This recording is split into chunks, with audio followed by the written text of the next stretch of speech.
खबर उत्तर प्रदेश कानपुर से। ट्रैफिक व्यवस्था को बेहतर करने के लिए बुधवार को पंजीकृत ई रिक्शों को क्यूआर कोड वितरण का अभियान शुरू हुआ। नगर निगम मुख्यालय में महापौर कमिश्नर जेसीपी ने पंजीकृत ई रिक्शों को हरी झंडी दिखाकर रवाना किया। हरी झंडी दिखाने से पहले महापौर परमिला पांडे ने आईटी प्रभारी के मोबाइल में ऐप से ई रिक्शा पर चिपकाया गया क्यूआर कोड स्कैन किया। ऐसा करते ही मोबाइल स्क्रीन पर उससे संबंधित जानकारियां दिखने लगी। आईटी प्रभारी ने शुभारंभ समारोह में अधिकारियों को इसकी जानकारी भी दी। नगर आयुक्त सुधीर कुमार ने बताया कि 28 जून तक क्यूआर कोड वितरित करने के बाद 29 से तय रूट पर ही ई रिक्शा चलेंगे। पंजीकरण कराने के लिए समयावधि बढ़ा दी गई है। सभी ई रिक्शा संचालकों को पंजीकरण कराने के लिए प्रेरित किया जा रहा है। 29 जून से पंजीकरण न कराने वाले ई रिक्शों पर कार्रवाई की जाएगी। ई रिक्शों का रूट निर्धारित किया गया है। क्यूआर कोड ई रिक्शों पर चिपका कर दिया गया है। कोड स्कैन करने से गाड़ी मालिक चालक निर्धारित रूट आदि का पता चलेगा। सरकार ने इनका सत्यापन किया है। इन रिक्शों में यात्री भी सुरक्षित रहेंगे। शहर में चुनौती ट्रैफिक जाम की भी है, क्योंकि ई रिक्शों के रूट निर्धारित नहीं थे। सभी एक ही चौराहे पर पहुंचकर इकट्ठा हो जाते थे, इससे जाम लगता था।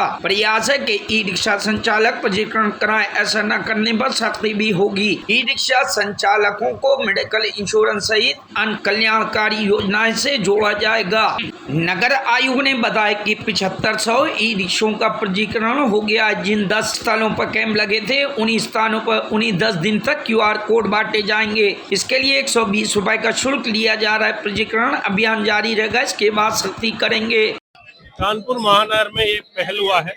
आप लोग भी जानते हैं ई रिक्शा की संख्या बढ़ती जा रही है और लगभग 70,000 से लेके 1 लाख के आसपास का संख्या बढ़ गया था। इसके नियंत्रण कराना और रेगुलेट करना और थोड़ा काबू में आना बहुत जरूरी था। इसमें नगर निगम, पुलिस प्रशासन और जिला प्रशासन मिला के एक मुहिम चलाए है। इस पे हम लोग क्या किया, 4 जोन में जो कहाँ इन लोगों का क्षेत्र है उसको बांटा है। उसके बाद रूट भी हम लोग निर्धारित किए हैं। आज इस इवेंट में 7,000 लोग का हम लोग क्यूआर कोड के साथ एक बोर्ड चिपका करके उस पे गाड़ी पे दिया है। उसे स्कैन कराने में पूरा विवरण आ जाता है। गाड़ी किसका है, ड्राइवर किसका है, कौन सी रूट पे चलेगा, इंश्योरेंस है क्या नहीं, वो जो वैध है क्या नहीं, सारी चीजें। इससे क्या है, अनेक फायदा है। आप जानते हैं जो चलाते हैं आजकल का जो गाड़ी है वो सुरक्षित व्यक्ति यानी जो लाइसेंस व्यक्ति चला रहा है कि नहीं, ये भी बड़ा चुनौती है। दूसरा, कौन सी इलाका में जा रहा है, कौन ले जा रहा है गाड़ी, कौन चला रहा है। इसलिए जनता भी एक तरफ से सुरक्षा के दृष्टिकोण से ये तसल्ली हो जाएंगे। वो तो ठीक है, वो गाड़ी है, सरकार द्वारा कहीं ना कहीं उसका सत्यापन हो गया है, वो सब कागज पत्र उनका सही है।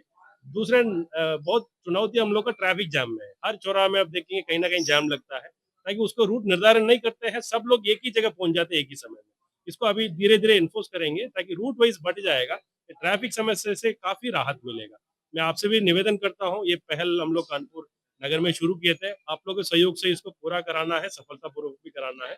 और भी लोग, कितने लोग आने चाहते हैं, उसके साथ हम लोग कल्याणकारी योजना में भी जोड़ने चाहते हैं। कितने जो ग्राहक है, मतलब मान लीजिए इस पे जो लगभग 1 लाख लोग इसके चालक के रूप से है, इनका इंश्योरेंस पॉलिसी कवर करेंगे, मेडिकल से इन लोग का एग्जामिनेशन कराएंगे और भी अन्य योजना में हम लोग शामिल करेंगे। एक तरफ से एक परिवार के रूप से इन लोगों को ले चलेंगे, बट एक तरफ से निर्धारित रूप से ये आ जाए, तब हम लोग इसका सारे कल्याण योजना भी इन लोग कर सकते हैं। बहुत सारे योजना सरकार का है, वो धीरे धीरे इनको ऊपर भी लागू करेंगे।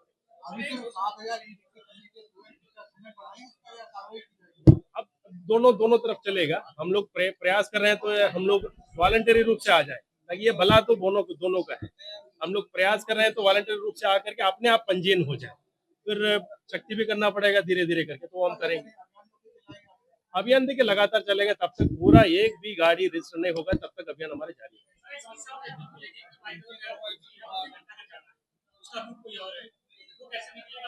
आप दूसरा ले भैया, वो क्यों ले, वही तो उसी रूट के मैं आपसे भी अनुरोध करता हूँ कि उसी रूट का गाड़ी का इस्तेमाल करें। ऐसे नहीं आपको पड़ोस है, रिश्तेदार है, इसी टाइप का, तो आप भी लोग नियम तोड़ने लगेंगे तो फिर दिक्कत हो जाएगी।